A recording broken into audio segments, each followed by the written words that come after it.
You cannot engage your will without the unleashing of courage. Let me say that again. You cannot engage your will without the unleashing of courage. Now, if you'll remember, last year around August, September, July, really, when I came back from vacation, I came back and something was just different.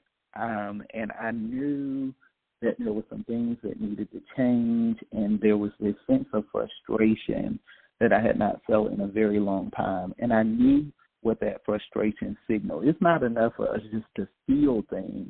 We have to have the most emotional intelligence to understand what we're feeling and why we're feeling it and how it relates to where we are in that season of our lives. I can't stay there either. But what I began to realize is that anytime that feeling has come up in my life, it has come up because I'm lacking clarity around something.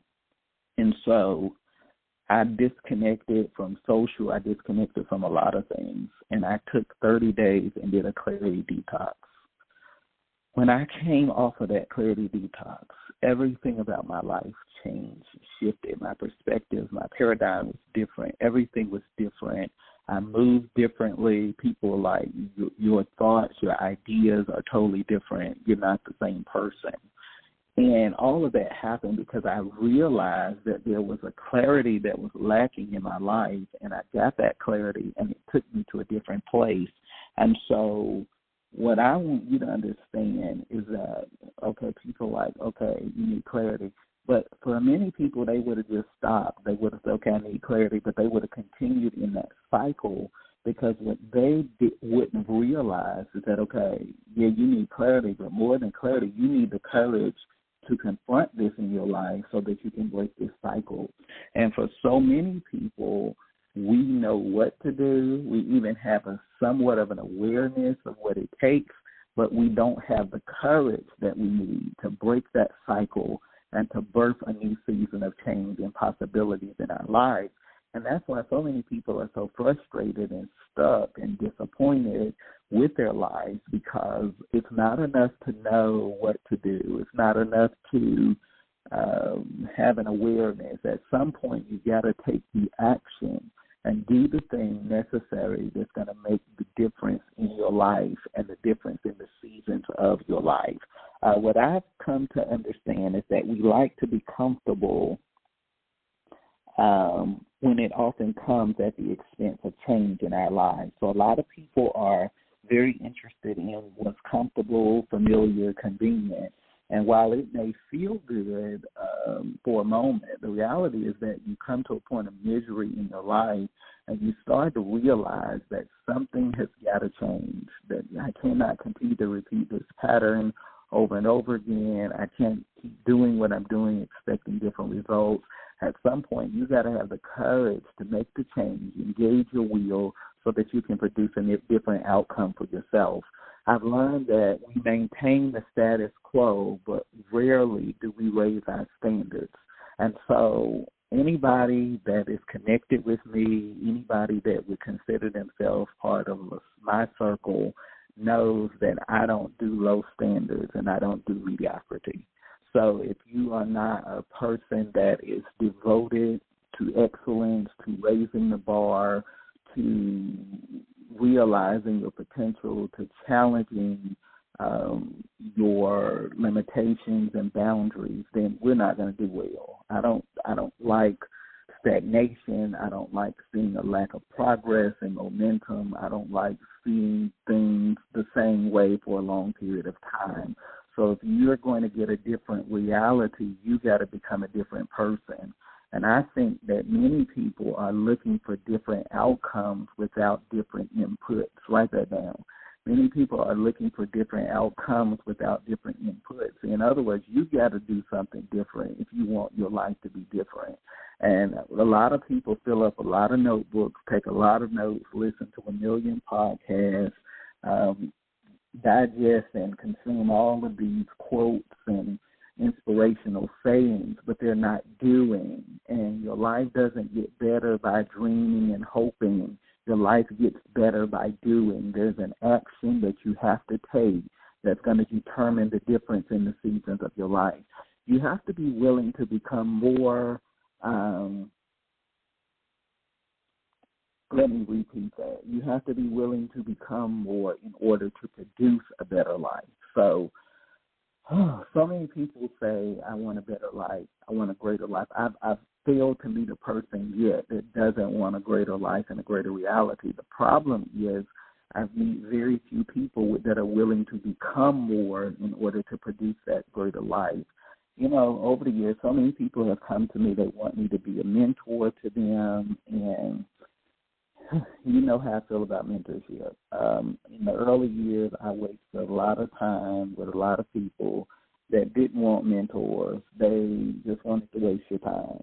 And so as I got older and wiser, I've become very selective in who I consider mentees in my life, because that you have to be all in and you have to really want it for me to invest that time. But what I learned quickly is that a lot of people want a better life, but they're not willing to become better. And so we admire what we are unwilling to make the investments to become. And so they want to take all your time and ask all these questions. But what I quickly learned is that when we come back for session 2, you didn't do anything that I told you to do in session 1. So why would I keep giving you the investment of my time when you are not making any investments in your growth and your development? And so I want you to look at that not just in your mentorship and mentee relationships. I want you to look at that in all the relationships in your life. You've heard me say many times, I changed my relationship constellation altogether, and I cleaned house years ago in a lot of areas of my life because I realized that I was trying to pour into empty cisterns. I was trying to pour into empty vessels that were not really valuing anything I had to say. And I hear some of you saying, well, how do you know that? Well, first of all, what you value, you will pay attention to. That's number one. What you value, you'll pay attention to. And number two, what you value, you will begin to act upon and apply to some aspect of your life. So people would take all this time, I would pour and pour and pour into them, and they would do nothing with it. And their life would be the same. And then we would get to 12 months later, no change. 2 years later, no change. 3 years later, no change. And at some point I woke up and I said, you know, Jamel, this is not very healthy or beneficial. You're doing a lot of pouring, and everything you're pouring is leaking out because you're pouring into vessels that don't have the capacity for what you're sharing with them. And so I began to change my relationship constellation because I said, I'm not going to waste time and energy pouring into places that don't value me or value what I carry or what I have to say. And so many of us continue because we have that rescue complex, or what I call the super person trap. We're always trying to rescue somebody, and we're trying to rescue people that don't want to be rescued. And you're wasting time and energy, and life and time is passing you by where you could be making progress, but you're still trying to go back and retrieve people that don't want anything. And so at some point you have to make that decision that you got to let some things go, and you got to begin to renegotiate the terms of your relationships. And I can't stay there either. What I've discovered is that if you want to live at the next level, you must person that possesses both drive and determination. This is what I know, is that dreams are deferred and aborted possibilities become the norm because of a lack of determination. So when you don't have determination, your dreams become deferred and the possibilities of your life are aborted because you lack that determination to make it happen. How do you produce a greater life? Is it ambition? Is it aspiration? Is it inspiration? Is it motivation? Honestly, it's none of those things. This is what I know. The difference in seasons is determination. Write that down. the difference in seasons is determination. So people are like, Janelle,